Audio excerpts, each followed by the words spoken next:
Kaixo eta ongi etorri egun berri batera, gaur urriak 3 asteartea da eta 2 elkarrizketa izanen ditugu. Lehenengoan, Fernando Barrena hemen izanen dugu gure platoan, Lizarra Garraziko akordioaren inguruan hitz egitera. Iraiaren 12an, 25. urteurrena ospatu zuten, eta Fernando hemen izanen dugu horren inguruan hitz egiteko. Fernando momentu horretan Herri Batasuneko Mahai Nazionaleko kidea izan zen eta bere iritzia kontatuko digu. Eta bestetik Jon Plazaola aktorea eta umoregilearekin egonen garaizketan, Tutun Platz bihar asteazkenean Gaiarre Antzokian aurkeztuko duela, arratsaldeko 8etan eta horren harira ikuskizun, umorezko ikuskizun horren inguruan hitz eginen digu, bai beste proiektuen inguruan, baina beti bezala, elkarrizketak baino lehen goazen betiko dukiarekin.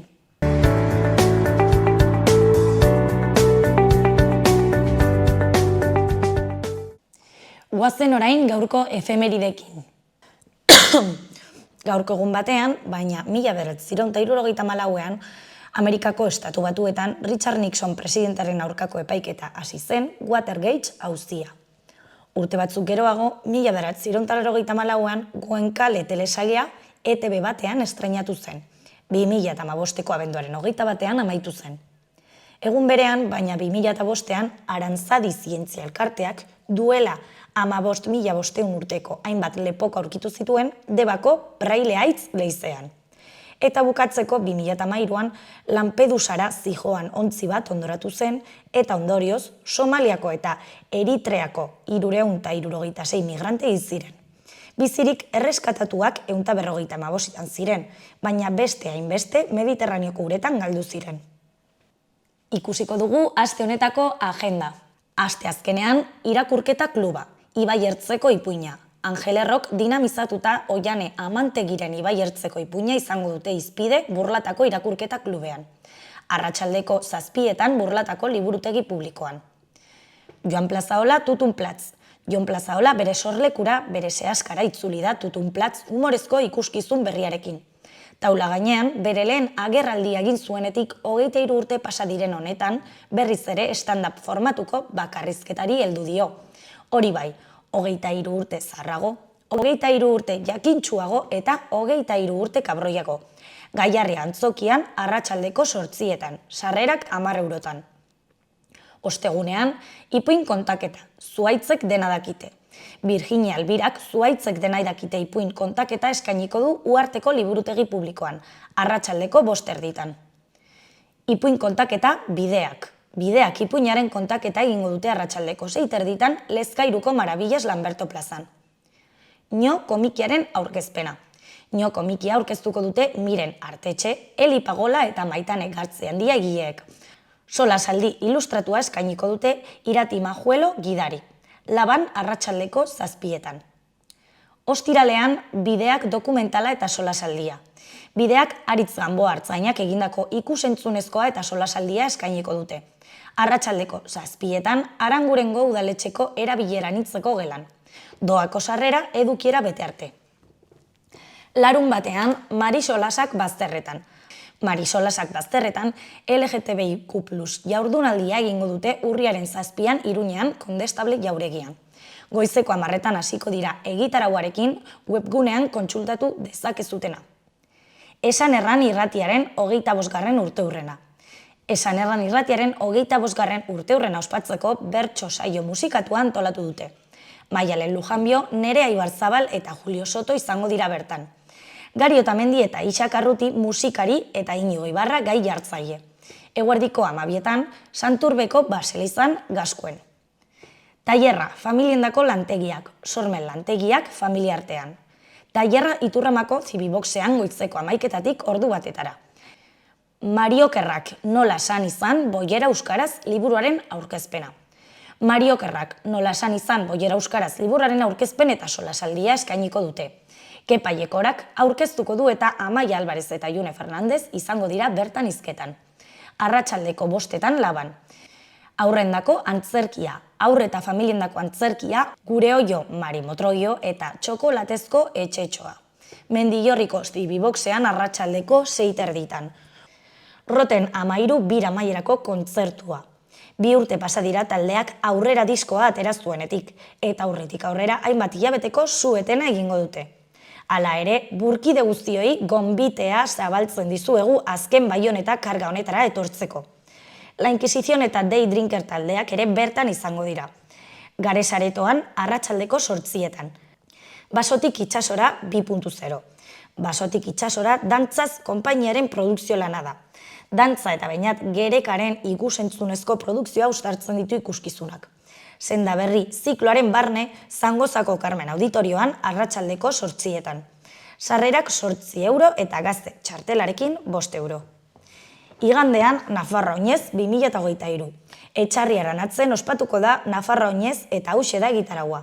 Kontzertuen artean The Potters, Tricky Teens, DJ Bull, Alarma Morea, Tricky Dance, Alerta Gorria, Nafarroa 1512 eta Gozategi.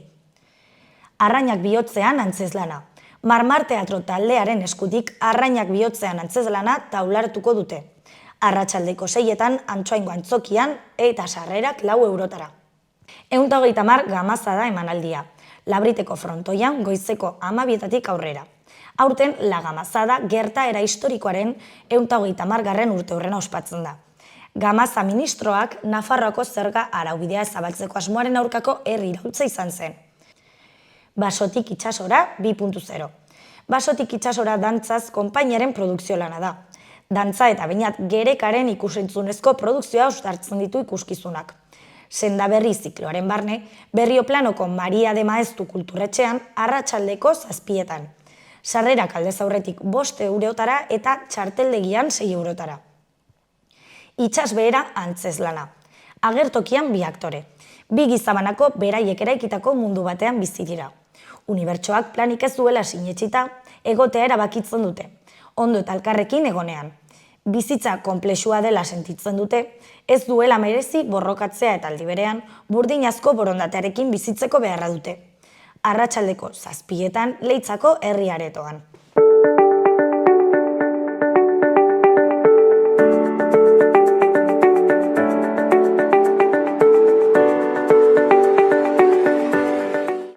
Ikusi ezagun gaurko egunkariko azalek zer dioten. Diario da Notiziasen titular nagusian, online iruzur gehienak zigorrik gabe geratzen dira. Egilea ezin baita aurkitu. Fiskaltzaren memoriak horrelako kasuak ikertzeko zailtasuna nabarmentzen du.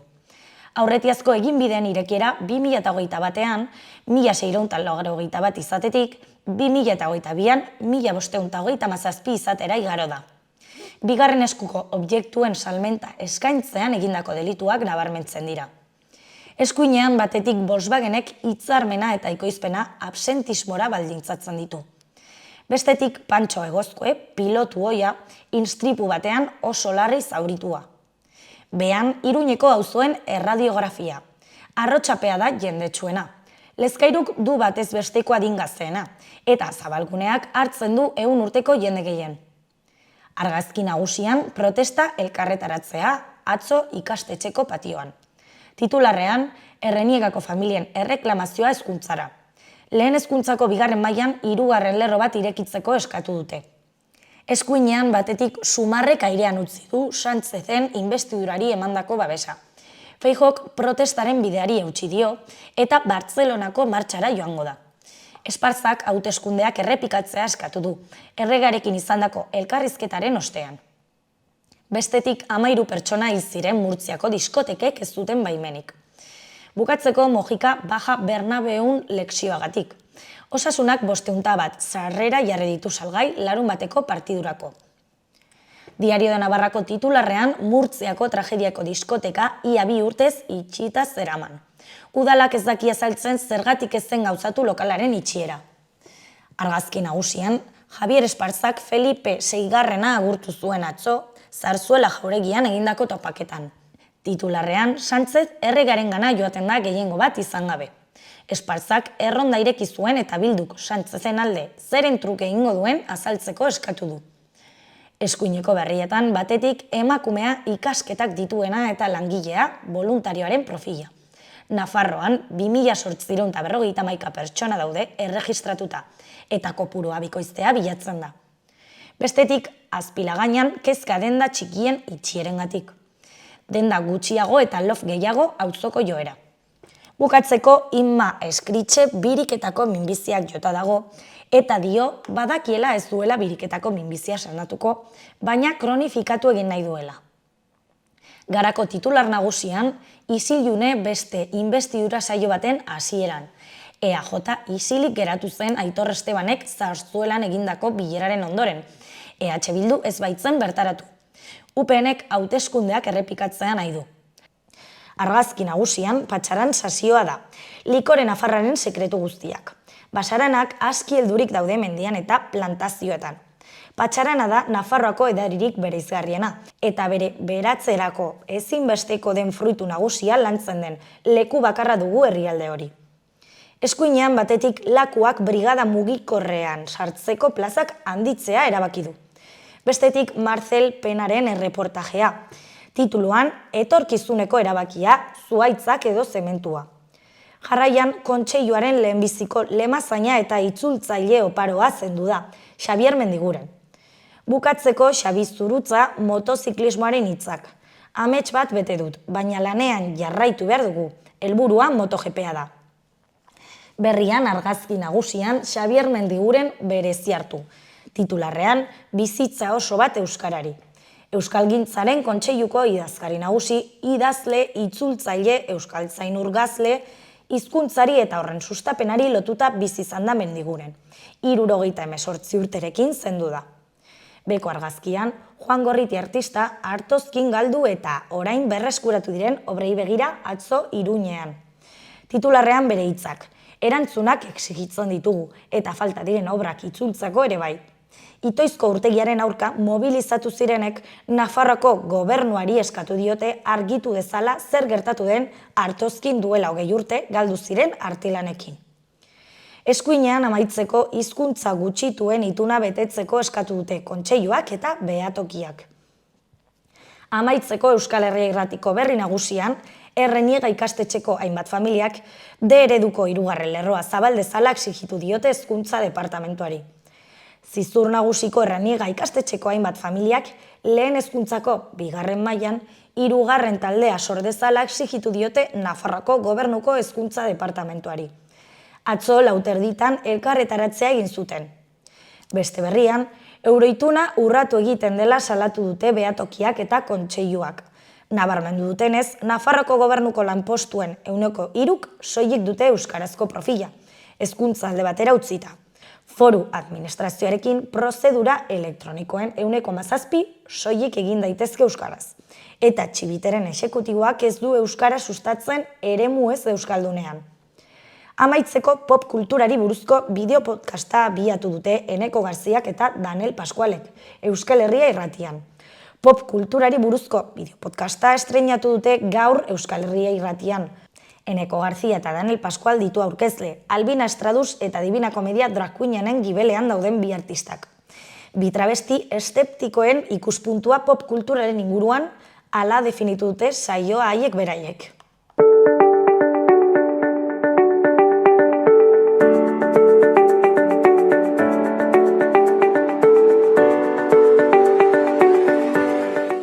Kaixo eta ongi etorri gaurko lehenengo elkarrizketara, oraingoan Fernando Barrena dauka gurekin. Arratsaldeon, Fernando. Arratsaldeon. Lizarra Garaziko 25. urteurrena izan da irailaren 12an, ez? Eta horren harira hemen Xaloa Telebistara etorri zara. Eta, hitz eginen dugu akordio honen inguruan, pixkat irailaren 12an, ez? Sinatu zen akordio hau, Lizarra Garazi famatua. Zer dio akordio honek, zer da akordio hau? Bueno, akordioak azken finean mahaigaineratu zuen metodologia bat, Euskal Herrian zerk eragiten zuen gatazka politikoa, bai? Eta beraz, hori behin detektatuta, zer irtenbide eman zitzaion horri, gatazkaren muinean zeuden faktore horiek gainditzeko, ez? Funtsean hori da, errezeta bat. Lehenengo diagnostiko bat eta ondoren errezeta bat. Eta hori egin genuen garai hartan, bilduta eragile politiko, sindikal eta sozial nahikotxo, herri honen parte esanguratsu bat ordezkatu egiten zutenak, prest agertu zirenak ariketa hura egiteko, eta beranduago akordioa, testu baten inguruko akordio bat lortu zenean, beraien babesa eta adierazi zutenak, ez?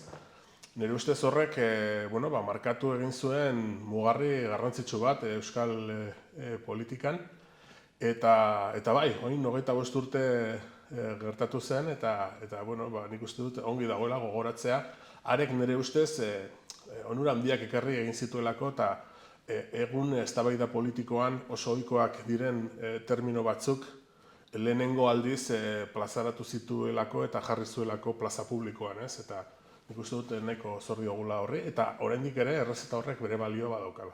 Momentu horretan zuzinan Herri Batasuneko Mahai Nazionaleko kidea, ez? Bai. Zer suposatzen zuen horrek? Bueno, gehien bat ezker abertzalearen iniziatiba bat izan zen, ez? Iniziatiba bintzat martxan jartzea eta proposatzea guregandik atera zen. Zergatik?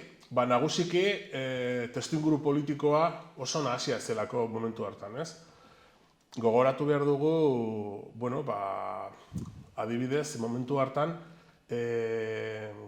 Miguel Ángel Blancoren hilketatik hilabete batzutara gertatu zen hura guztia, orduan giroa oso nola esan, oso tentso zegoen, bestetik Herri Batasunaren Mahai Nazionala espetxeratu egin zuten, oso osorik, kanpaina elektoralean erabili nahi izan zen bideo batengatik. Giro oso kaskarra, oso kaltetuta, eta esan genezake, gatazka politikoak, bai politikoan zein bere alde politikoagoan, zein bortizkeriaren erabilpenari dagokionez, eta gori-gorian zegoen, ez? Eta gero bestetik, Irlandan,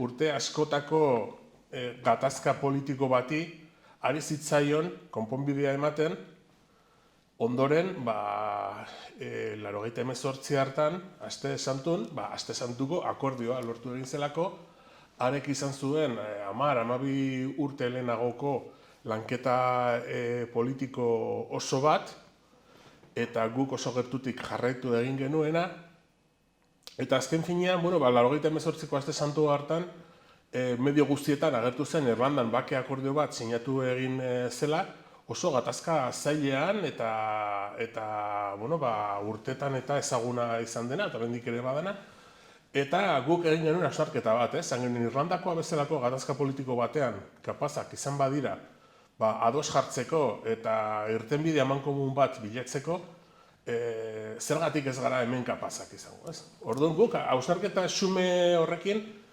egin genuen kontaktu hemen eragile politiko gehienekin, sozial askorekin, sindikatu nagusiekin, eta bar, eta, hortik hasi ziren bilera batzuk, eta egin zen ariketa bat, bilatu nahi zuena, ostiral zainduko akordiotik detektatu non zeuden oinarriak, eta zeren inguruan eraikia zen akordio hura, eta gero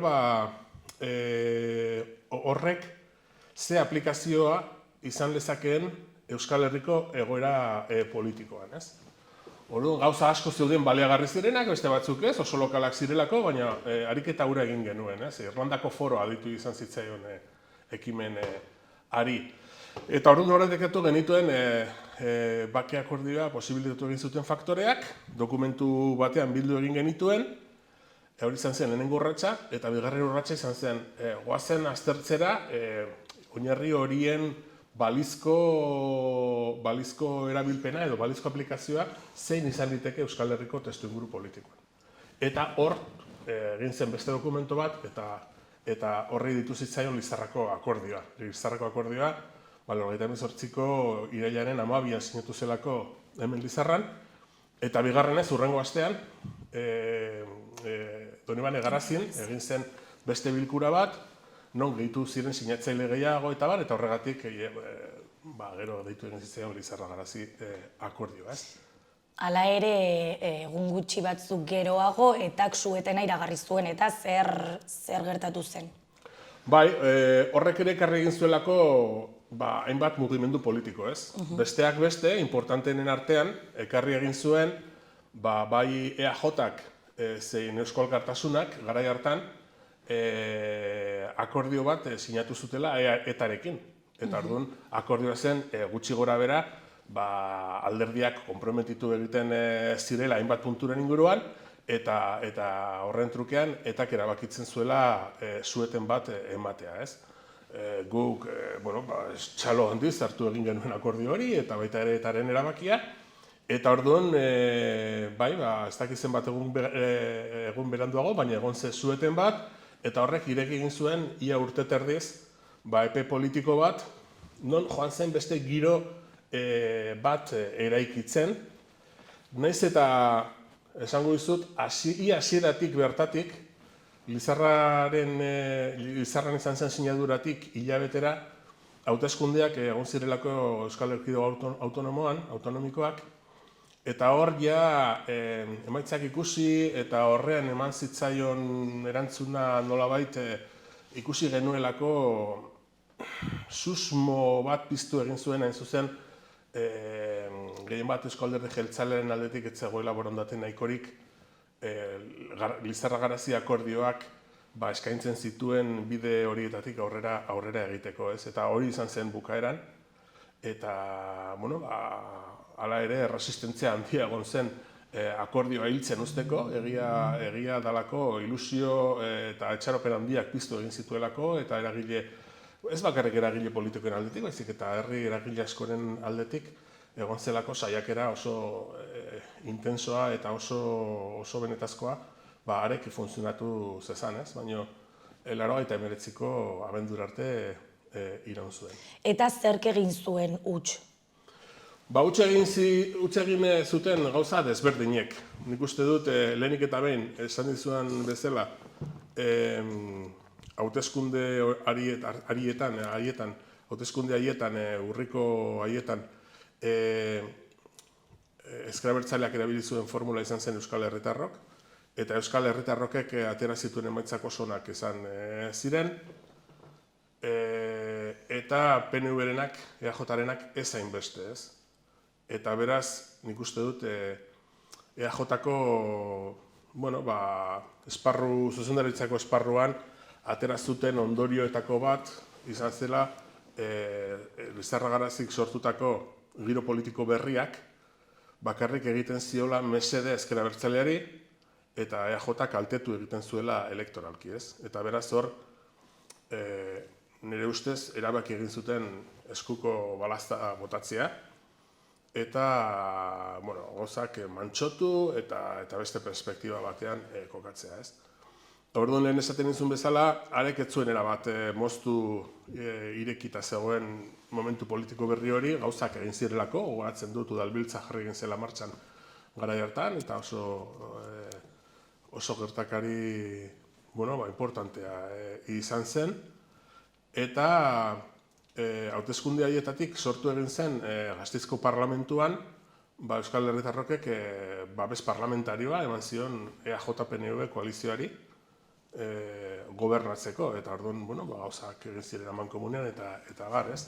Baina funtsean, esaten duzan bezala, PNV-ek erabaki zuen bide hura ez zela bere interes politiko elektoralekoa, eta orduan, gutxinaka konpromiso horiek joan ziren urtzen, eta azkenean, esan dizuden bezala, urteta, 4 hilabetez, baino ez zuen iraun egoera berriarek. Eta nola izan zen akordioaren amaiera hori? Gutxinaka joaten ziren ateratzen hortikan alderdi politikoak eta eragileak edo nola? Ez, hain zuzen kontraesan nagusiak eman ziren alderdi politikoen gunean, ez? Eta alderdi politiko sinatzaileak nagusiak behintzat ziren Eusko Alderdi Jeltzalea eta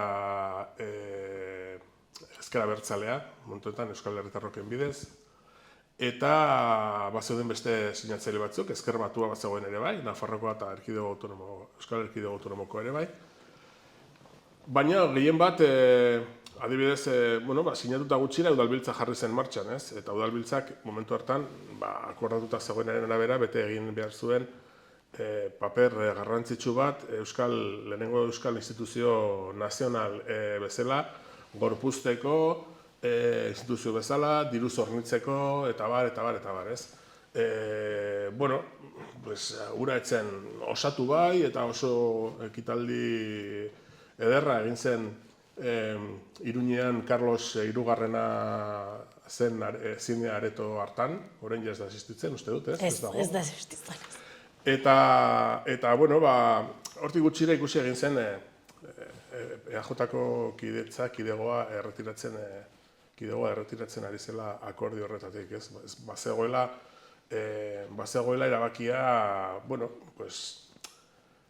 ezker abertzalearen eskutik horren beste ez joateko, ez? Gogoratu egin behar da, akordioa ere posible egin zuenetako beste faktore bat izan zen Miguel Ángel Blanco hil egin zutenean, Madriletik izugarrizko oldarraldia etorri egin zen hona Euskal Herrira klabe politiko errepresibo oso bortitzean.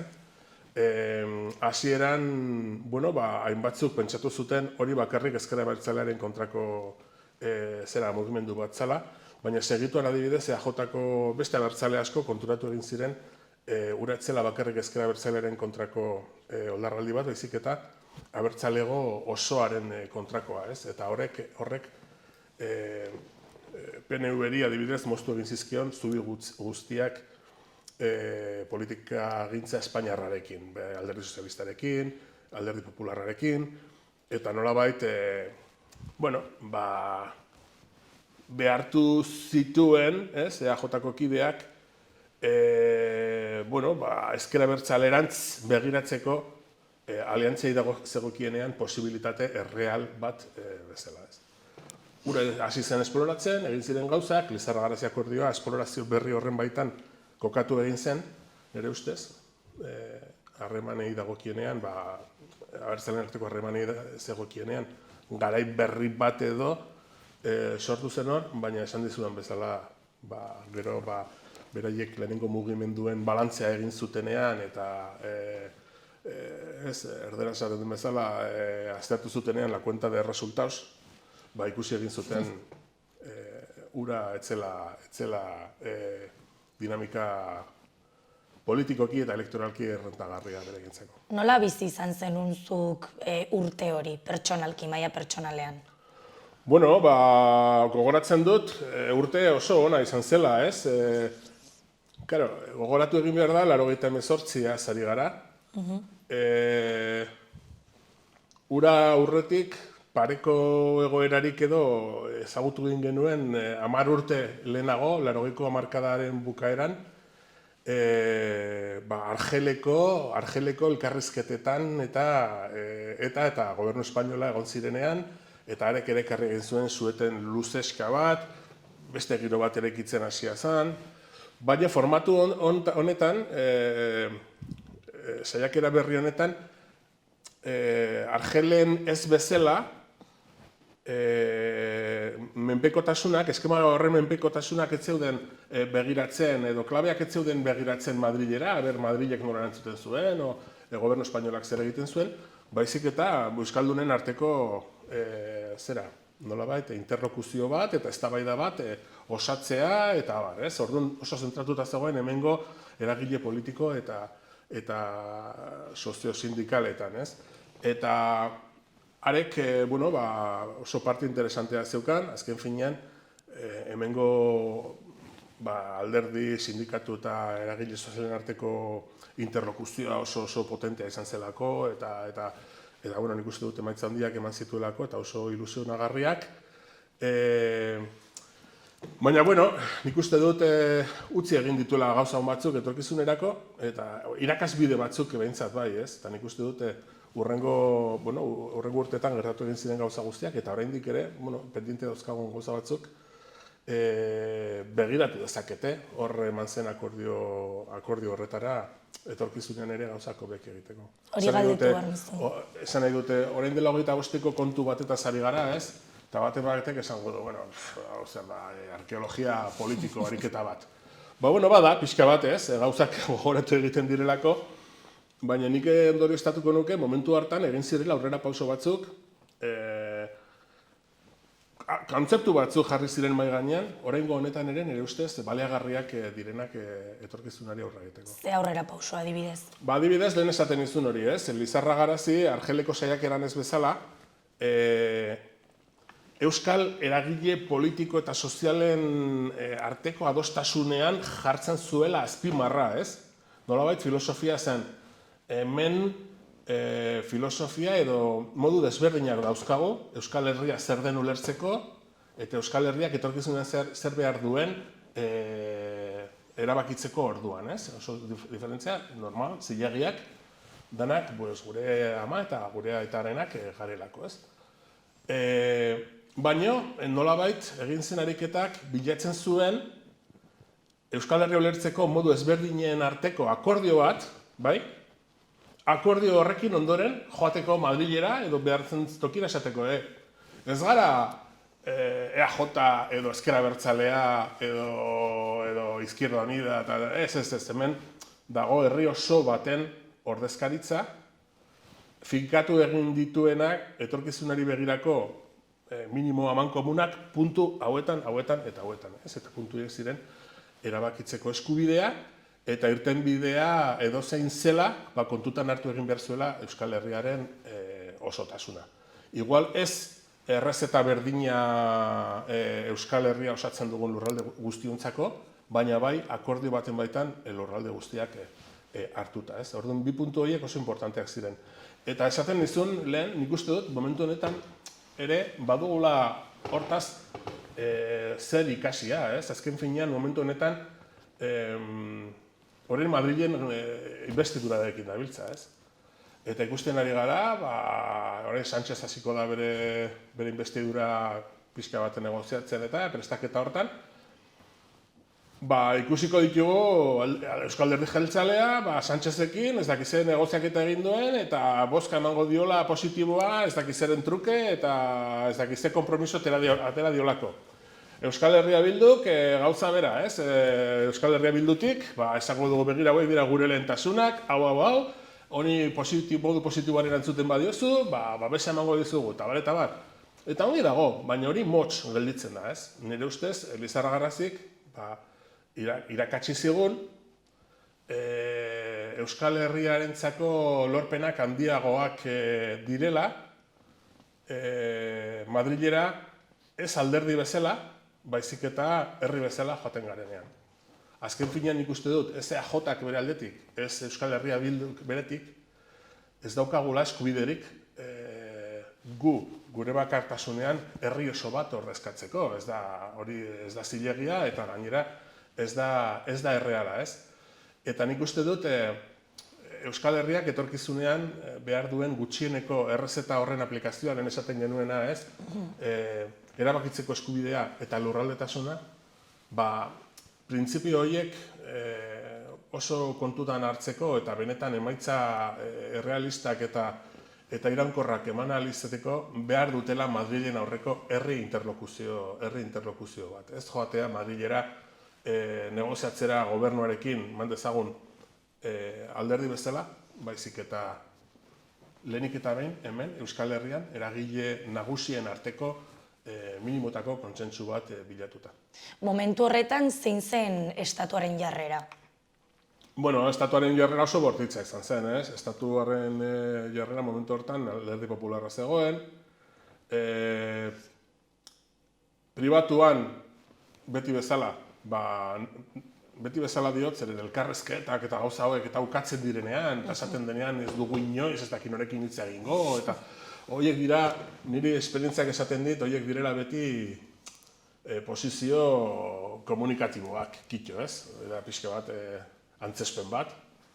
Nik beti esan dut, prentsaurrean, ez dugu horiekin inoiz hitz egingo, eta bla, bla, bla, bla, horrela modu bortitzean esaten duen horrek berdinak, prentsaurrea bukatutakoan, hartzen du telefonoa eta ditzen dio, interlokuzio bukatu dion horri, kafe bat puzatuko dugun geratzeko, Hori horrela da eta politikak horrela funtzionatzen du, beraz, esan bezala, elkarrezketa bideak beti egon ziren irekita, noski, modu pribatuan, baina gero modu publikoan Madrilek inoiz ez zuen ulertu hor bazegoela aukera historiko bat, Euskal gatazkari balizko irtenbide bat emateko, edo behintzat sikiera bide hortan hasteko. Zergatik? Nik uste dut gehien bat interpretatu zutelako Lizarra Garazik beraien posizioa ahuldu egiten zuela. Madrilek etzeukala, edo Madrilek Euskal alderdiei begira maniobratzeko eta posizio negozatzaile batetik ebiltzeko akordio horrek moztu egiten zion indarrezko posizioa. Zergatik? Bazegoelako Euskal posizio amankomun bat, eta orduan askoz Euskal partearen posizio negozatzailea indarrean zegoelako, posizio hobean zegoelako. Zuk uste gaur egun horrelako akordioren bat posible izango litzatekela? Bueno, esan nahi dut, ez dakit posible, baina beharrezkoa bada. Eta orduan beharrezkoa den neurrian, nik uste dut aukerak egon daitezkela beti horri begira jartzeko, ez? Nik uste dute suizida xamarra izango litzakela Euskal ikuspegi batetik begiratuta, ikuspegi partidista edo betikoratzea hemen politikan, ez? Denok dauzkagu eskubidea Euskal Herria modu batez edo bestez ulertzeko, ez? Eta hemengo instituzioetan, esan nahi dute hemen Nafarroko Parlamentuan edo Gasteizen edo ez dakin non, gure hemengo eragile politikoen arteko diferentziak mantentzeko azkenean herri honetzako proiektu desberdin xamarrak eskaintzen ditugulako, ez? Eta denok eskubide osoz, zilegitasun osoz. Baina kanpora begira, Madrili begira, Parisi begira ere bai, ze zentzu dauka modu desberdinduan agertzea, azken finean zu posizio abertzale bat baldin baduzu, oinarrian herri honen hitzaren errespetoan oinarritutako zerbait defendatu behar duzunean, ez? Nik uste dut, azkeneko 20 urteotan, hemen Euskal Herrian aurrerapen handiak egin direla gauza asko, ez? Baina segurazki jendeari galdetuko bagenio hori sebera, zein den zure ustez hemen Euskal Herrian egin den aurrerapen politikorik, sozialik handiena, jende asko esango luke borroka armatuaren bukaera, edo lako gauza bat, ez? Arrazoi osoz. Baina ahaztu egiten dugu nire ustez Euskal Herrian gertatu den, behintzat, esan nahi politikoari begira, gertatu den gauza importanteenetako bat da, Ipar Euskal Herrian urtetan garatu egin den dinamika unitarioa Parisi begira. Izugarria da, eta oraindik ere funtzionatzen du, baina Ipar Euskal Herrian batera plataformaren inguruan, ezkerretik eskuinera, abertzaletasunetik errepublikar frantziarrera, hor elkartu egin dira danak Parisi posizio bat emateko eta esateko. Aizu, hemen oso desberdinak gara, oso desberdin pentsatzen dugu, baina ados gaude gauza batean. Euskal Herriak behar duela instituzionalizazio bat, Euskal Herriak behar duela Euskararen ofizialtasuna, eta Euskal Herriak behar duela amnistia. Eta 3 puntu horietan ados daude, eta horregatik nik uste dut Ipar Euskal Herrian eman den garapen politikoa ikaragarria dela, eta zerikusi handia daukala horrekin. Ipar Euskal Herriko giro politikoan alderdi eta sindikatu eta eragile sozialen arteko gatazkak baudelako, eta eztabaidak, eta bakoitzak egin nahi ditu gauzak modu desberdin batez, jakina denez, baina oso esanguratsua da, esate baterako, Baionako alkatea, eta da errepublikar bat, errepublikar frantses bat, Jean René Txegarai, Parisera doanean, joaten dela, lehen aipatu dizuden agenda horrekin, ez? Eta esate duzu, Antxo, igual ez nahiz egongo ados gizon horrek Baionako udaletxean egiten duen lanaren parte handi batekin, baina ezin daukatu badagoela herri lehentasun bat mantendu egiten dena Parisi baitzegin orduan, ez? Eta nik uste dut hori gauza oso importantea dela, eta hemen oraindik Euskal Herrian ez duguna lortu. Nola aldatu da politika duela 25 urte eta orain artean? Bueno, aldatu egin da asko, aldatu da izugarri. Gehien bat, ez bakarrik Lizarra Garazigatik, baizik eta orain dela 10 urte borroka armatua bukatu egin zelako eta desagertu egin zen Euskal Gatazkaren ekuazio politikotik, ez? Eta orduan horrek guztiak ireki egin du giro berri bat, segurazki orain gaztea danak ez dauka elementorik konparazioa egiteko, ez? Baina gaur egungo politika gintzan oso arruntak diren gauzak, orain dela 25 urte ziren pentsa ezinak eta inkluso dinamika politikoetan berria ziren, ez? Adibidez, gaur egiten da bilera bat EH Bildu eta ez dakizin alderdiren artean, ez dakizen legetaz hitz egiteko, eta igual, enteratu ere ez gara egiten, igual, periodikoetan ere, igual, holako, mentzio txiki bat agertzen delako, ez dakizen. Horren dela 25 urte, bilera bera egiteak, suposatzen zuen igual, medioek portalak eta dedikatzea gauza horri, ez? Bazagoelako, Partido Espainolen aldetik halako joera ezker abertzalea politikoki isolatzeko, eta beraz konsigna zen, ezker abertzalearekin ezin da ez bozkatu, ez bilerarik egin, ez harreman politikorik eduk, ez dakizen bat, ez?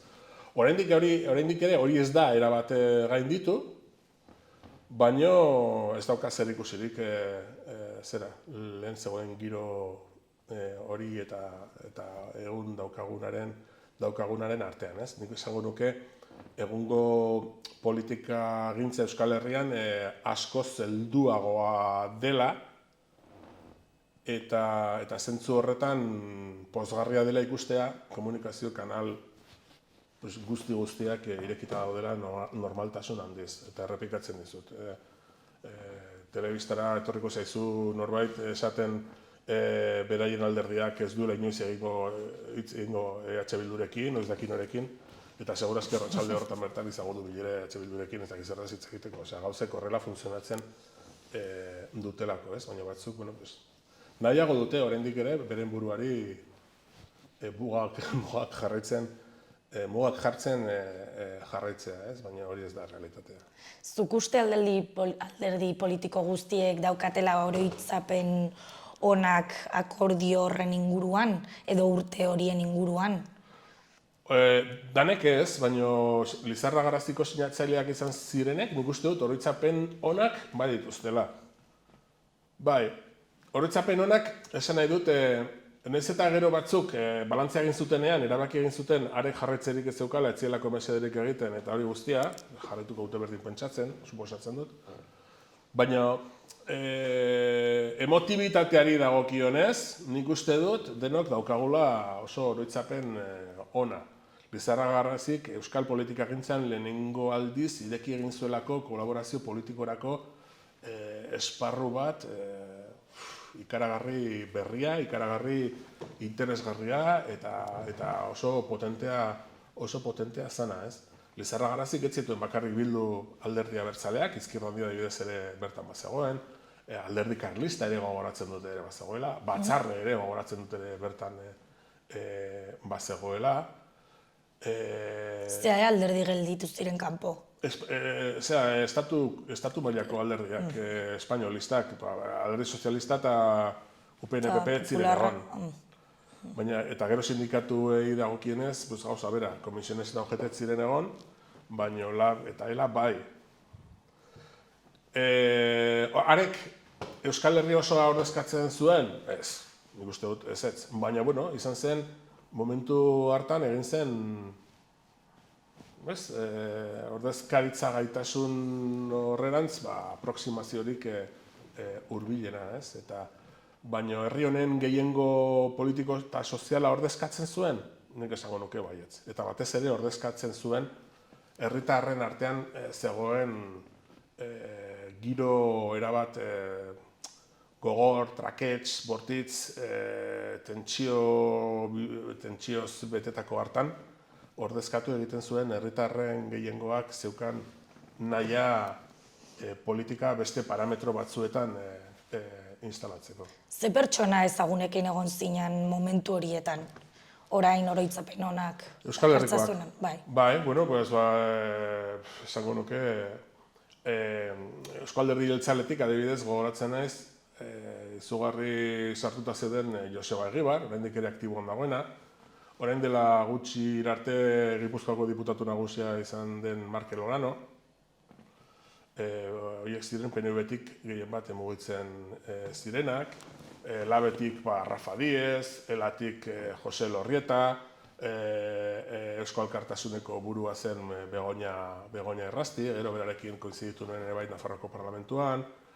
Eta horrelako jende asko bai, Richard Irazusta, Abertzaleen Batasunetik, Ipar Euskal Herrian, Mertxe Kolira ere bai, Abetik, Ipar Euskal Herritik.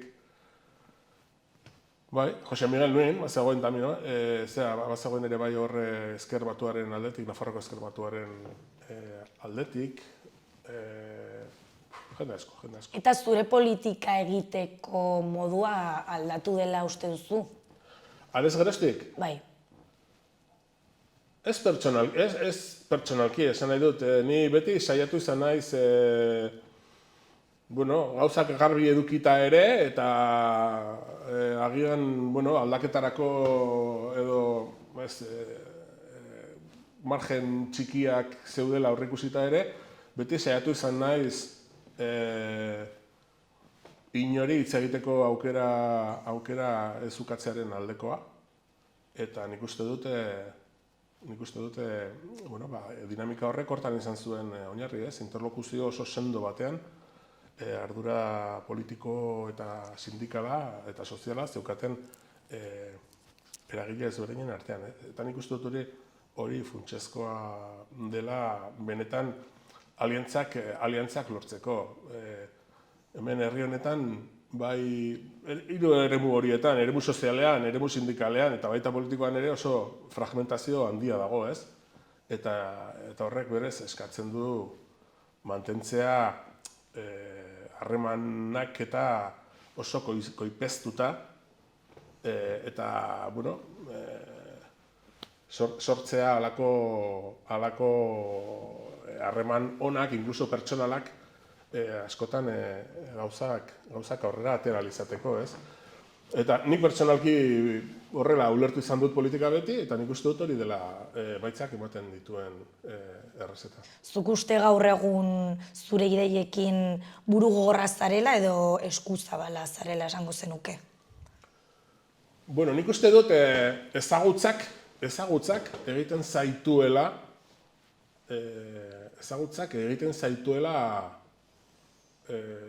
azkarragoa edo nolabait egoera desberdinen aurrean eraginkorrago jokatzeko kapazitatea handiagoa ematen dizu, ez? Ezagutza ez da bakarrik ikasketa handiak edukitzea edo titulu asko edukitzea.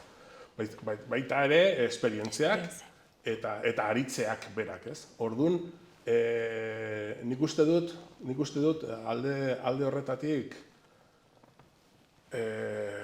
aritzeak nolabait esateagatik ematen dizula perspektiba zabalago bat edukitzeko posibilitatea, ez? Eta baita ere aritzeak empatia zorrozten du. Eta nik uste dut hori oso importantea dela, edonorekin zaudela, ez da baiatzen edo bakarrik hitz egiten, egin behar duzun lehenengo gauza da, ulertzea pertsona horrek hori esateko edo ondorio horietara iritsi baldin bada, zergatik iritsi den ondorio horietara, pixka bat beraren oinetan, beraien zapatetan jartzea, ez? Eta, empatia ariketa bat egitea. Horrean daukazunaren posizioaren arrazoiak ulertzen saiatuta, ateratzen dira gauzak. Azken finean, nik uste dut ez bakarrik politika gintzan baizik eta bizitzan ere bai, dana oinarritu egiten dela hartu eman batean, ez? Euskaraz ezin hobeki adierazi egiten da hori, hartu emana. Hartzeko eman ere egin behar da, eta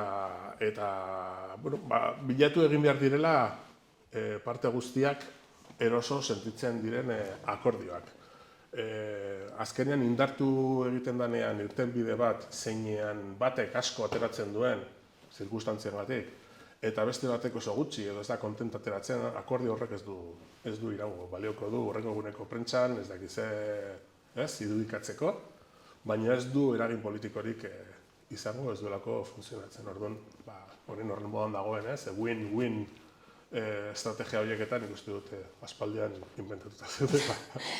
Gaur egungo egoeraren inguruan hitz egin dugula, estatu Espainiarren inguruan, zer uste duzu gertatuko dela? Bakit zaila dela esatea, baina... Oso zaila, zen gaur bertan egon gara prentsan irakurtzen, orain Sánchezen txanda danean, ematen duenez, interlokuzio guztiak oso berde daudela, eta nik dakidanez, behintzat horrela da, denbora daukate, eta hori lantzeko, baina derrigorrez, atzo ordezkari politiko batek esan zuen bezala, hemen ez da bakarrik lotzea bozka batzuk investidurarako, baizik eta 4 urtez gobernatzeko, investidurarako beharko dituen bozka berdin-berdinak beharko ditu, gobernu ariketa egiteko eta iniziatibak aurrera ateratzeko. Beraz, interesantea da oso, politika bere gordintasun handienean agertuko dalako, etengabeko harreman horiek landu egin beharko direlako, ulertu bakoitzak ze behar dituen, eta horren arabera aurrera egiteko. Nik uste dut momentu honetan mahaigaineratzen ari diren batzuen eta besteen behar politikoak oso zentzuzkoak direla, eta ikusi egin beharko da, Sánchezen gaitasuna eduki horien guztien inguruan akordio batera iristeko. Baina, espero dezagun hortik joatea gauza, eta behintzat gobernu aurrerakoi bat osatu ahal izatea Madrilen, ez? Ez segurazki aukeran nahiko genukena izango delako, baina ziurrenik ikusi egin dugulako azkeneko 4 urteetan ere bai, pasaden legealdian, formato horrek edo formula horrek duen alternatiba bakarra dela Alderdi Popularra eta Voxen ultraeskuinaren arteko akordio bat, ez? Eta horrek beldurra ematen du, ezagutzen ditugulako, eta bakizu zerren kapazak diren orduan. Uste dut nork bere agenda propioa bultzatzetik harago oso presente izan behar duela momentu honetan Alderdi Popularra eta Voxi gobernuan ez egoteko dinamikak areagotu egin behar direla, lagundu egin behar duela, eta ultraeskuinari ere aurre egin behar zaiola baita ere posizio horietatik. Eta jendeari batzutan edo alderdi batzutan hasten zaiola uste duzu, ze adibidez orain badago sumarrek agian ez diola babesa emango soeri, edo EAJak edo, eta ez zaie hasten hor Vox eta PP daudela? Bai, baina ni esan nahi dut horrek ez nau urduri jartzen. Esan nahi dut Yolanda Díezek momentu honetan esatea, oraindik ez daukago ezer lotuta Alderdi Sozialistarekin oso urrun gauden, nolabait jendea. Mesedez, ikuste dut ere lehen komentatzen genuen, pixka bat antzespen beharra dago ere bai. Kameren aurrean, ez? Kameren aurrean eta baita ere politikoki, nolabait zure posizio politiko negoziatzailea hobetu nahian edo indartsuago bilatu nahian. Nik horrela ulertzen dut. Besterik ez. Nik uste dut, esango nuke baietz, pasaden legealdian ezkerreko edo gobernu horrelako hori edo bertan edo babesten egon diren alderdi politiko guztiek ederki dakitela, ez dagoela alternatibarik.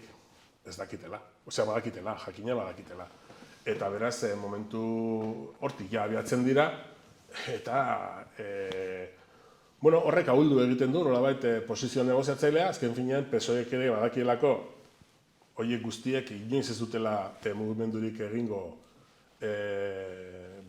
eskuinaren sartzea ekarriko duen mugimendurik ez dutela egingo, ez? Baina ez du inondik ere suposatu behar Sánchezi ematen zaion txeke txuri bat nahi duena egiteko, ez? Osea, gauza bat eskuina gelditu egin behar dela, hortan ados gaude, stop, baina gero bestetik, esan behar zaio ere bai, Alderdi Sozialistari eta Sánchezi, zu hemen behar hauek daude, gobernu bat osatzea ez da osatzea eta kito, gobernu horrek izan behar du programa ingarbi bat, eta ezkerreko aurrerako baldin bada, aspektu sozialak oso ongi babestu egin behar ditu, eta balio egin behar du, behintzat gure ikuspegitik, hain zuzen hemen, gatazka politikoaren hainbat fleko isten joateko. Pasaden legealdian, legeak esaten duen bezala, euskal presoak, euskal herriratuak izan dira, eta nik uste dut momentua dela ere aurrera pauso gehiago emateko normalizazio politikoaren esparruan, eta hori oso presente egon behar duela bai gainean. Bueno, Fernando, plazer bat izan da zurekin elkarrizketa hau egitea eta hainbat gauza ezagutzea ez nekienak. Eta ikusiko dugu zer gertatzen den, ez dakigu urrun izanen den edo gertu, baina hori, plazer bat eta aurrengo baten berriro hitz ginen dugu, espero dut. Perfecto, nahi duten arte, eskerrik asko. Mila esker. Gaurko eta biharko eguraldia entzun ditzagun. Gaur, asteartea, fronte batek erabakiko du eguraldiaren bilakaera. Temperatura altuak atzean utziko ditugu eta maksimoak 20 eta 23 gradu artekoak izango dira. Nafarroako hegoaldean izan ezik, han zertxobait gehiago ikoko dira. Hodeitza ugaria izango da, batez ere Kantauri isurialdean non euri langar pixka bat egingo duen. Iparraldeko haizea ibiliko da eta goizean ipar-mendebaldekoa nagusituko da. Asteazkenean, pixkanaka giro eguzkitsua nagusituko da. Goizaldean lainotuta egongo da Kantauri isurialdean eta zirimiri pixka bat ere egin dezake. Baina goizak aurrera egin ahala, hodeitza saretzen hasiko da eta ostarte zabalak irekiko dira. Barnealdeko bailara batzuetan lainoa sortuko da. Temperatura maksimoak igo egingo dira. Ipar-ekialdeko haizea nagusituko da.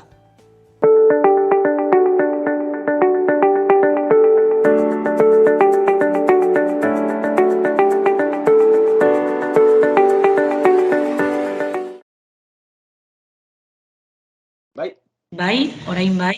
Orain bai, ez da? Bale. Bai, gertatzen badau elkarrizketaren tarteren batean, ginen dizut berriro eta gero nire lankideak moztuko duta hori, bale? Bale, oso ondo, problema gabe. Bale, agian solapatzen garela gure hitzen artean, a ber. Bale. Jopar. Listo. Hasiko naiz, bale, prest? Bai, ez? Ja, ohituta, ala. Kaixetan gitorri gaurko bigarren elkarrizketara, oraingoan Jon Plazaola daukagu, aktorea eta umoregilea, eta bihar bertan Gaiarrean zokian 8 Tutun Platz monologoa aurkeztuko du. Arratsaldeon, Jon, Iruñekera etortzeko jokin. Zer modu zaudete, bai, gu oso ongi, eta gogoz gainera bihar Iruñara joateko. Tutun Platz hori zer da, bateriaren kontu bat, edo nola zer irudikatu nahi duzu hitz horrekin, izenburu horrekin? Bai, horixe da, hitz joko bat, ez? Zuk esan duzun bateriaren joko horren artean, eta nire ez izenaren artean, ez? Niri Platz deitzen didate aspalditik. Plazaolatik beti plaza esaten zidaten, eta lagun bat joan zen Berlinera Erasmusera, han Platz denez, handikan importatu genuen, eta ordutik Platz. Eta bai, nola umorea den, komedia den, eta stand-up den, askotan umoregileek ez, errematea egiten dutenean bateriak hori egiten du, ez da, Tutun Platz, hori da pixka bat jokua izenburuarena. Gaiarrean zokian egonen zaren lehenengo aldia da, edo, bueno, imaginatzen dut ez? Edo bai? Gaiarrean zokia ezagutzen dut ikusle bezala, baina Gaiarreren eskenatokian egongo naizen lehenengo aldia da. Iruñan beste emanaldi batzuk izan ditut, beste antzeslan batzuk ere aurkeztu izan ditut, baina beti antzerki eskolan. Toki oso goxoa eta politia, eta gainera aprezioa handia dio dana, ez? Eta Gaiarren lehenengo aldiz arituko naiz, orduan badaukate nerbio pixka bat baita ere, urduritasun pixka bat, beti egon behar duena, eta batez ere gogoa eta ilusioa holtza horren gainera, igo eta gainera antzeslan bat, kasu honetan monologo bat, stand-up comedy monologo bat, nola eta euskeraz egiteko. Baina imaginatzen dut urduritasun hori eszenatokian igotzen zaren momentuan alde batera uzten duzula, ez? Hori aurretik, ja.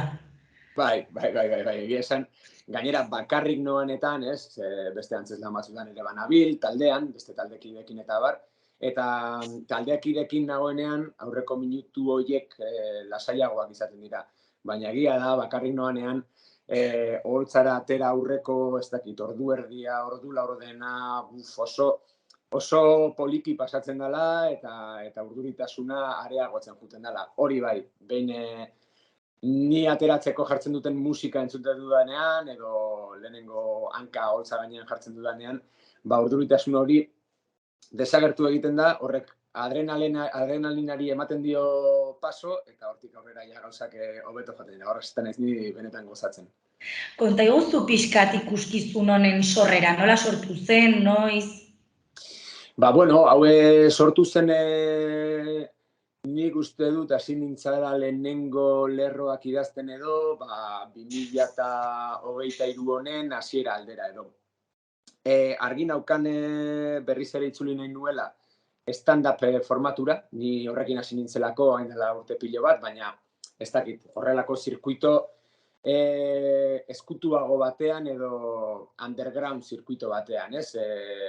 Orain bezala, antzoki handiak, Euskal Herriko antzoki handiak zapaldu gabe eta beste toki batzuetan monologoak egiten euskaraz eta oso gutxi ginen garai hartan gainera, ez? Bakarrizketak euskaraz egiten genituenak. Orduan, urte desente pasatu dira, konturatu nahi zen bezala, lehenengo bakarrizketa hura egin nuenetikan, badira 23 bat urte, eta berriz berreskuratu nahi nuen formato hau, interesgarri iruditu zitzaidan, hainbeste denbora eta gero,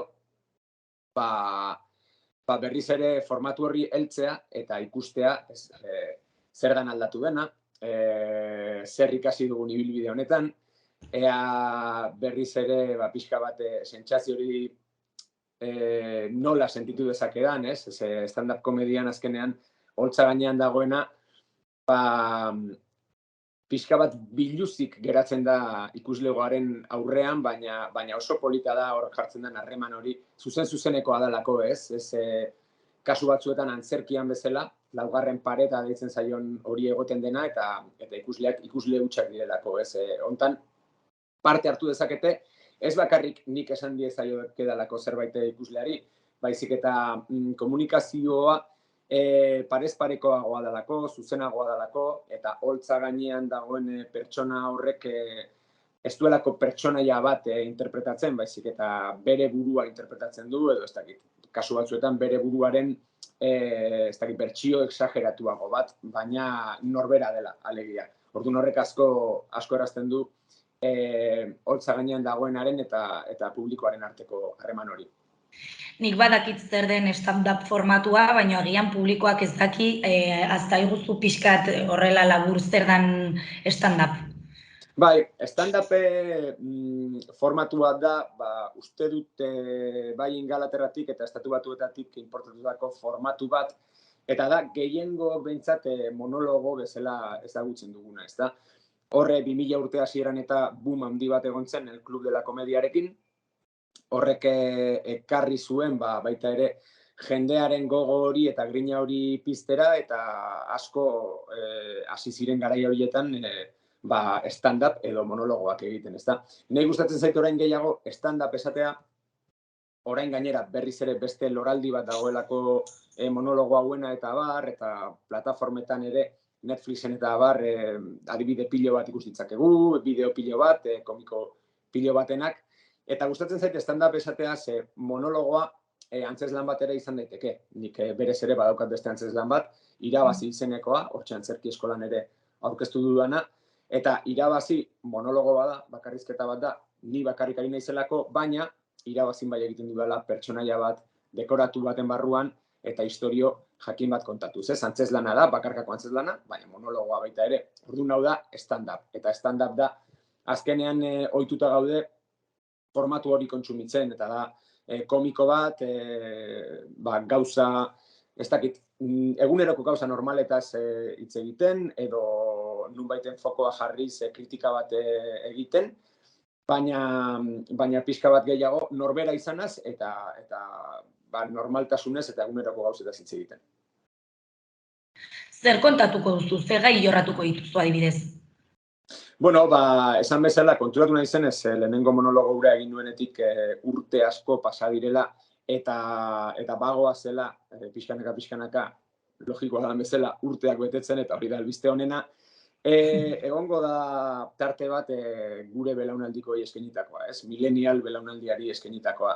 Eta agertuko direna konparazioz baita ere, gu txikiak edo gaztetxoak ginenean, zertzen ikusten genuelan, nola bizi ginen, nola divertitzen ginen, eta nola aldatu diren gauzak azkeneko 23 urte hauetan.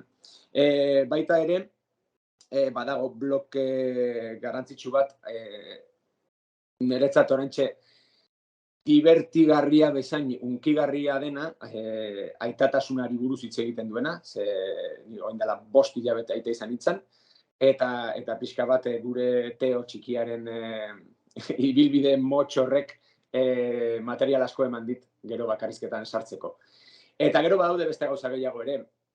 Eta batzutan adi egoten naiz beti ere aktualitateari, ze mamia duen zerbait gertatzen baldin bada, normalena da guk ere gure bakarrizketan hor sartzea, ezta? Orduan bada formatu bat desente malgua, badaude gai batzuk beti errepikatzen direnak, baina batzutan sorpresak gertatzen dira, zuzenekoak beti ematen ditu sorpresak, bai, egun horretan adibidez zehozer azaldu dalako, edo baita ere, zuzenean zerbaitek aria eman dizulako beste nonbaitetik segitzeko. Gainera, tuntu platzeko sinopsian jarri duzu zarela, ez? Barkatu, azkeneko galdera hori galdu indet. Bale, errepikatzen. Zure jarri dezula 23 zer. Ai, berriro, ez dakit oain konexioa gaizki dabilen edo. Berriro? Bai, ikuste zaitutu antxe batean. Nik entzuten zaitu, entzuten hauzu? Oain ondo. Bai? Bai. Bale. Zure tutun platzeko sinopsian edo laburreko esaldi horietan jarri duzu 23 urte kabroiagoa zehala, hori nolatan dela? Bueno, noski humore klabean jarritako zerbait da, baina egia da, baita ere jartzen dute sinopsi hortan, probatu ahal izango dugula 23 urte horietan, nire humorea ardonak bezala hobera egin duen, edo ardo txarra bezala ospindu den, ez? Eta pixka bat hortik handi joa, kabroiaren asuntoa baita ere, ez?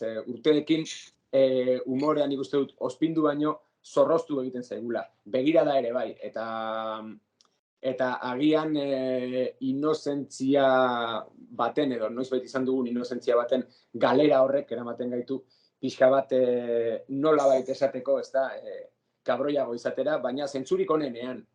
Kabroiago esan nahi du kritikoago, esan nahi du gehiago kuestionatzen ditugula gauzak, eta kritikoa eta gauzak kuestionatzeak komiko bati material asko ematen dio egia esan, mehatze bat da guretzako. Nola gogoratzen duzu zure lehenengo bakarrizketa? Maitasuna handiz, eta baita ere, oraintxe lehenengo bakarrizketa hura gogoratuz, azkenen gutxi bada ere lotxa puntu bat eta dana sentitzen dezu, ez? Ze batean eta sortzaile garen hori baita ere gertatzen zaigu zehozer sortu bezain pronto sentitzen dugu momentu hortan bertan berriz hasiko bagina hori bera sortzen beste modu batera egingo genukela. Ezta? Orduan pentsa, orain dela 23 urte egindako bakarrizketa bat, urte guzti horietan pasa diren gauza guztiak eta gero bizi izan dituten gauza guztiak eta gero dudarik gabe egingo nuke beste era batera, ez? Agian pentsa dezaket momentu hortan bakarrizketa hori ez zegoela guztiz landua, ez negoela ni ere guztiz prestatua, baina maitasuna handiz gogoratzen dut, naukalako garai hartan oraintxe bertan izan ezin dezakedan zerbait, eta da begirada garbi hori eta inozentzia hori, ez? Hori ezinezkoa da urte guzti horietan zehar mantentzea, garai hartan bazegoen eta freskotasun hori baita ere faltan botatzen da. Orain erraminta gehiago dauzkagu eta truko gehiago ere bai, ez? Badakigu pixka bat publikoan nondik eraman, pausak eta non egin, badakigu heldutasun horrek eman digulako baita ere isiltasunetaz gozatzen, eta garai hartan, agian nire buruan 20-25 minutu zeuzkan bakarrizketa bat, botan nun 12-15 minututan naukan urduritasunagatik eta dena azkar botatzea iruditzen zitzaidalako modurik onena, ez? Baina bai, lehenengo aldi bat izan zen, ez? Gauza guztietan bezala, eta esan bezala maitasun handiz gogoratzen dut. Eta badaukazu grabatuta edo ikusteko aukerarik? Garai hartako bakarrizketaren bat edo beste grabatuta egon behar du, baina nik izan ez daukat ezer. Gainera, karo, montaz ere badijoa pixka bat tutun platz, ez da, garai hartan, oraindik YouTube ere ez zen existitzen, grabatzen genituen gauzak, ez genituen mugikorrarekin grabatzen, zen mugikorraren kamera oraindik oso primitiboak ziren, grabatzen genituen gauzak, Handycam izeneko kamera txiki batzuekin grabatzen genituen, zinta oso txikiekin, gero zinta hori formateatu egin bertzan, formatu oraindik analogikora pasatzeko, ez? Adibidez, VHS zinta batera eta VHS zinta hori gero bideo reproduktorean sartu. Pentsa, zertaz hitz egiten ari naizen, ez da hainbeste denbora pasa, ez? Horrelako iraultza teknologiko bat bizi izateko. Hala ere, iraultza teknologikoa bere bolara dijoa, bere abiadura dauka, eta guk ja ezin dugu hori kontrolatu, ez? Orain bertan, bakarrizketak edonork graba ditzake, ikuslegoko edonork ere gainera graba ditzake bere telefono mugikorrarekin, sekulako kalidadea daukaten kamarekin, eta ez dauka gero horrelako tirabirak eta horrelako txiripurdiak egiten ibili beharrik gero etxean ikusi ahal izateko. Orain askoz ere errazagoa da. Gainera, banabil material pixka baten bila, Antxon Telleriak oraintxe atera du nekatutak, grabatutak YouTubeen estrenatu duena, eta gainera arrakasta handiarekin, merezi duen arrakastarekin egia esan, asko miresten dut Antxon. Eta bera hasten da esaten, publikoari abisatzen dio emanaldi hori grabatuta izango dela, eta esaten du hau izango dela euskeraz grabatutako bakarrizketarik onena. Eta izango dela onena, izango delako lehena. Eta esan nion, bilatuko dut zinta bat, eta ahotsar hori itxi ingo izut. Zenik igual onena ez nun grabatu, baina lehena ere ez dakit, baina hori baino lehenago grabatutakorik zehose egongo da. Eta bilatzen ari naiz, eta aurkitzen dudanean, orduan, desenmaskatuko dugu Antxon. Ez, benetan. Da bion arten sortu dan joku bat, eta nik asko maite dut Antxon, eta hori bai, zinta bilatzen ari naiz, eta aurkitzen baldin badut, parre batzu botako ditugu. Nola prestatzen dituzu bakarrizketak? Pentsatzen dituzu, segituan idazten dituzu paper baten? Bai, askotan gainera, nire kasuan behintzat ez da hasieratik bukaerara idazten dudan zerbait, ez da? Esan nahi dut, gaur jeriko naiz 8:00, gozaldu, eta jarriko naiz hasieratik bakarrizketa hau idazten. Kaixo gabon denoi, ez dakize bakize, meningo etopenin bat, ez dakize. Ez, banoa gauzak eta pentsatzen edo bururatzen zaizkit erremateak, gajak edo gaiak, horrelaxe ez, pixka bate gertatzen zaizkidan gauzen arabera, edo erabakitzen dut baita ere, aitatasunaz hitz egin nahi dut, ez? Orduan hasten naiz pixka bate aztertzen zer dan pasa zaidana, nondik atera ezakedan punta, eta gero bapatean horrekin ari naizela, gogoratzen naiz beste zerbaitetaz, edo beste anekdota batetaz, eta hau ere kontatu nahiko nuke. Orduan hasieran bada kajon desastre moduko bat, ez? Kuadernoan, apunte asko, hasi toki batetik utzi, txiste bat okurritu, utzi, beste gai batera jo, igual mendira korrika egitera jun, edo ez dakit beste eozer gauzetara jun, eta orduan okurritzen zaizu zerbait, azkar mobilean apuntatu, lotara edo obera joaten zarenean ere, batean batzutan horrela goten zara buruari bueltak ematen, beste ez oso okuritzen zaizu, ze ona hau, jeiki, apuntatu, eta gero garbira pasa, behin eta berriz, eta idatzi duzun hori bisitatu behin eta berriz, ba, pixka bat zorroztu arte. Eta gero, egia esan, emanaldietan ere, zenbat gauza bururatzen zaizkizu, eta nere kasuan behintzat, beste batzuetan badakit ez dela horrela, eta beste batzuetan ez dakit.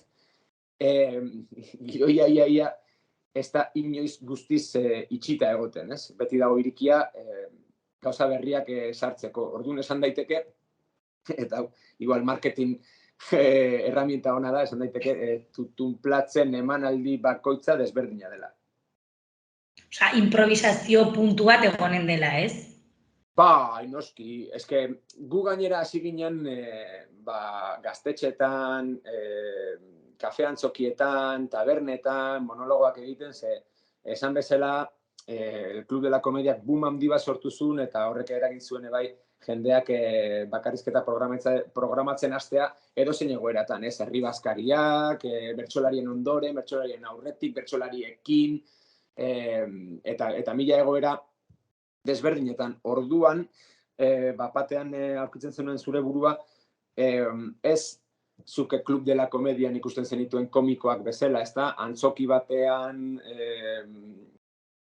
berez, zer ikustera argi zuten publikoak inguratuta, egoera zailak edo zailagoak behintzat aurkitzen genituen, eta horrek eramaten zaitu baita ere, oso adi egotera, pixka bat kontrolatu behar izatera gerta daitekeen edo zer gauza, kanpoaldean adibidez, dudarik gabe, monologo bat kanpoaldean egiten duzuenean, ez dakit, 1000 faktore egon daitezke jendea distraitzen dutenak, baina distrakzio horretatik ere urrea atera ezakezu, ez? Gogoratzen dute orain uztailean Leaburuko plazan egindako monologo batean, kanpandorrea bertan geneukan, eta kanpandorre horrek jotzen zuen iaia ordu laurdenero, eta gainera bazeukan hotxa raro bat, edo ez dakite konpontzeko zegoen, edo ez dakitze, eta bueno, azken rolling gag bat bihurtu zen monologo guztian zehar, eta jendeak kriston parrak egin zituen.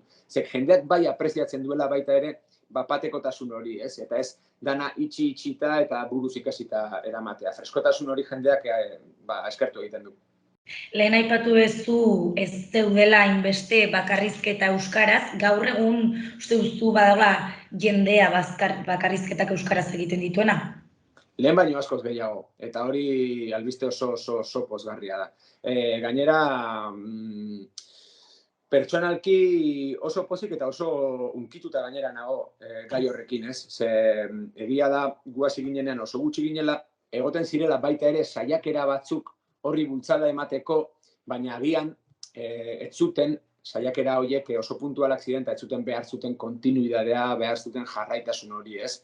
Eta orain badirudi, ez dakit deitu diezaiok egun badagoela euskal bakarrizketen panorama bat, baina badago antzeko zerbait. Eta egia esan taldetxo bat badago bakarrizketak euskaraz egiten, eta gainera badakit emanaldi desente izaten dituztela, oso pozgarria da hori, gainera batzuk esan izan didate, beraien lehenengo saiakera edo Aitziber eta Kepak eta nik egiten genuen barre librea saioan egin zutela, eta horri esker sentitu zutela jarraitu zezaketela jarduera honetan, eta hori guretzako oso pozgarria da. Izan didatenean hau, asko unkitu naiz, eta gainera asko emozionatzen naiz eta asko pozten naiz beraien izenak bakarrizketen karteletan ikusten ditudan bakoitzean. Zer eskaini duzu humor edo monologoak egitea? Nei iruditzen zait oso osasuntsua, iruditzen zait jendeari parre eragitea ofizio oso politia dela, zaila eta polita baita ere, oso gratifikantea, eta hein batean baita ere terapeutikoa, ez? Azkenean adibidez, aitatasunari eskaintzen diodan bloke hortan, badaude gauza batzuk egunerokotasunean bizitzen ditudanak, baina beste modu batera bizitzen ditudanak, ez? Adibidez, umearekin eta karritoarekin kalera ateratzen garenean, jendeak izaten dituen hainbat jarrera, eta hemen kalean, lehenengo pertsonan bizitzen ditugunean, modu batera bizitzen ditugu, ez? Eta ez da modu zenbaitetan oso atsegina izaten. Guk egiten duguna da, errealitate hori, edo deserosoa, edo iruditu zaizun errealitate hori, transformatu, bildu, eta bapatean atsegin izateko moduan bihurtu, ez? Umorean bihurtu. Gero jendeak esan dezan baita ere, jode, identifikatuta sentitu naiz, ez? Aurreko igandean adibidez, bakarrizketa bukatu bezen pronto, familiatxo batekin aurkitu nintzen, 4 hilabeteko umea zuen familia batekin, da esan zaten, Jon, kontatu dezuna, baina hola hitzez hitze, tal kual pasatzen zaigu guri, eta hori oso polita da. Orduan gauza asko ematen dizkit, ez, komediak. Bada, nola baitere gure akitagatik jasotako zerbait, umorea eta komedia egiteko taletasun hori, eta horrei eusteak ere, asko pozten hau. Eta umorea egiten eta kontatzen jakin behar da, betianik, edo, jaiotzen zara edo egiten zara? Egon daiteke bitatik zerbait, ez? Badago komediarako sekulako talentua daukan jendea, ez? Eta karisma hori eta magia hori daukan jendea, holtza batera igo bezain pronto, ikusi eta esaten duzuna, wow, honek badauka berezko zerbait, ez? Badauka talentua, badauka argia, badauka gauza asko. Hori, lehen gai hori baldin badaukazu, egia esan, hori oso baliagarria da, gero egiten duzun lanarekin osagarri bezala betetzeko, ez? Baina lanak egon beharra dauka, hori bai garatu egiten dela. Esan dizut, orain dela 23 urteko bakarrizketa hartan, sentitu nuela gauza asko falta zitzaizkidala. Igual ez momentuan bertan, orain ikusten dut falta zitzaizkidala, eta oraindik ere falta zaizkidala, ez? Prozesu bada, ikasketa prozesu bada, evoluzio prozesu bat da, beste lan askotan bezala, eta batez ere, jarduera artistikoetan izaten den bezala, ez? Jardunak ematen dizu jakinduria, eta hortik ere egon behar dauka. Bien arteko ekilibrioa da, egia da, argi hori, talentu hori baldin badaukazu, gauzak oso berezi izaten hasten direla. Umorea egiteaz aparte ere fikzioan aritu zara, ez? Itxaso pelikulan, zer moduz esperientzia hori, ez dakit aurretik ere fikzioan aritu zaren? Euskaraz ez. Euskaraz egin dudan lehenengo proiektua da Itxaso, eta benetan oso berezia izan da. Telesaila iaz grabatu genuen, Bizkaiko kostaldean, irailetik azarora bitartean, eta aste hontan bertan estreinatu da ETBk atera berri duen primeran plataforman. Ikusleari esango diot, primeran plataforma hori deskargatu daitekela app bezala, eta sistema operatibo guztientzako badagoela ja prest, edo bestela primeran.eus atarian baita ere ikusgai dagoela, ez? Erabaki dute telesail guztia jartzea gainera, 8 kapituloak, orduan hasieratikan bukaerara ikusi daiteke Itxaso. Itxasok kontatzen duena da, elkar ezagutzen ez duten alaba eta aita baten arteko erlazioa, oso erlazio polita eta hunkigarria, nire alaba den papela egiten duenarekin daukadana, eta horrez gain gainera surfaren munduan girotutako telesail bada, eta badauka thriller ikutu garrantzitsu bat, eta horrek ematen dio adrenalina, abiadura, gatz eta piperra telesailari. Orduan oso pozik gaude, lehenago noski fikzioa egindan egoen, aia bajon 5 urtez aritu nintzen Sevillan, baita ere Madres edo Amares para siempre telesailetan, edo Villa Viciosa de al lado eta La Pequeña Suiza pelikuletan, baina beti gazteleraz. Ni oitu naiz txikitatik fikzioa euskaraz kontsumitzen, gu aurra ginenean horrela kontsumitzen genuen fikzioa, eta orduan niretzako oso proiektu garrantzitsua da, lehenengoz euskaraz egin dudalako, gure Itxaso maitea. Eta zuk uste falta dela euskarazko produktu gehiago, bai fikzio edo thrillerraren kontuaren inguruan? Bai, noski. Horre produktu gehiago ateratzea albiste hona litzateke denontzat. Uste dute baita ere ETBk atera berri duela primeran plataforma horretarako, ezta? Euskarazko fikzioak eta euskaraz egindako edukiek bere tokia izan dezaten baita ere, eta pixka bat gaur egungo aurrek eta datozen belaunaldiek ere izan ditzatela guk izan genituen aukera berdinak. Zaila da aukeratzea, baino aukeratzeetakotan zer nahiago duzu, komedia egitea edo fikzioa? Bueno, komedia nik beti esan dut niretzako genero bat, baina askoz gehiago dela. Ez dela pixka bat bizitzari begiratzeko jarrera bat bezala. Orduan, komediak laguntzen hau bizitza guztian bertan, komediak edo humoreak hobeto esan da, ez? Komedia bai, izango litzateke genero bat, baina humorea iruditzen zait bai jarrera bat. Humoreak laguntzen hau bizitzako edozein esparrutan. Nere izena asko lotu zaio, edo gehiago lotu zaio behintzat humorearen giroari, dramaren giroari, baina draman ere asko gozatzen dut, ez? Egia da, bakoitzak ematen dizula berea, ez? Komediak esan bezala, ematen dit genero zaila izateaz gain, eta barre eragitea zaila izateaz gain oso gratifikantea dela errepikatzen dut. Eta drama berriz, batzutan ematen dizu barne begirada bat, ez dena oso egiteko erreza.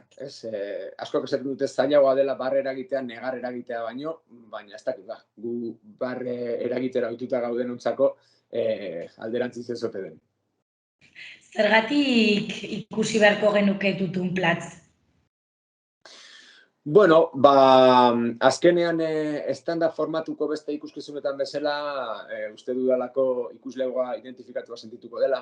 Uste dudalako azkenean mezu baikor bat ematen duela eta iruditzen zaidalako gaur egungo panorama ikusita pixka bat mezu baikorra etxera eramatea gauza politia dela, ez? Zeo zer ikusi eta poltsikoan mezu baikor bat badaramazu etxera, hainbat eta hobeto. Eta uste dudalako barre egingo dutela momentu askotan, eta ziurtatzen dudalako irribarre batekin egongo direla denbora osoan. Eta bihar ezin badute joan Gaiarrera, badago beste lekuren bat, Tutunplatz ikusteko, noiz arte egonen da eskuragarri? Bai, noski, bai. Aste honetan bertan maratoia daukat, bihartik hasita, bihar Gaiarren, ostegunean Zarauzko Modelon, Landetxen Oiartzunen ostiralean, eta Eskoriatzan, Zaldibar Aretoan, igandean. Urri bukaeran ere badauzkat emanaldiak, eta gero horrela, pixka bat egun garrantzitsuak datoz, azaroak 10, 11 eta 12, Donostiako printzipal antzokian danak euskeraz. Beraz, honen zara tope, ez? Bai, eta hori da pozgarria, ez? Azkenean horretarako sortu nuen bakarrizketa hau, emanaldiak izateko, emanaldi horiek ere etxetik gertu izateko eta euskaraz izateko. Ze orain dela gutxi, lehenengo aldiz egin nuen Tutunplatz gazteleraz, eta konturatu nintzen euskaraz euskaldunentzat egindako ikuskizuna dela. Ez dakit, buruak eta bihotzak hala eskatzen zidatelako. Beraz, hortan gabiltz eta oso pozik gainera. Beno, Iruñerriko jendearentzat, Jonek aipatu bezala, bihar Gaiarra antzokian arratsaldeko 8etan, eta, Jon, gurtuko zaitut, baina plazer bat izan da zu ezagutzea eta hemen elkarrizketa egitea, eta sorte asko zure bakarrizketa honekin eta hainbeste proiektu guztiekin. Eskerrik asko zuei, oso atsegina izan da zuekin hizketa egitea, eta sorte on zuei ere danarekin, bale? Mila esker. Eskerrik asko.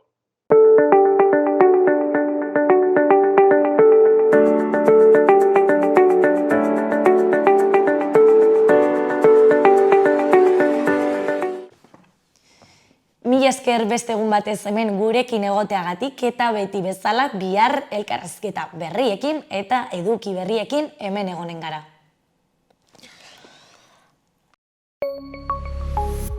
Gobierno de Navarra. Nafarroako gobernua.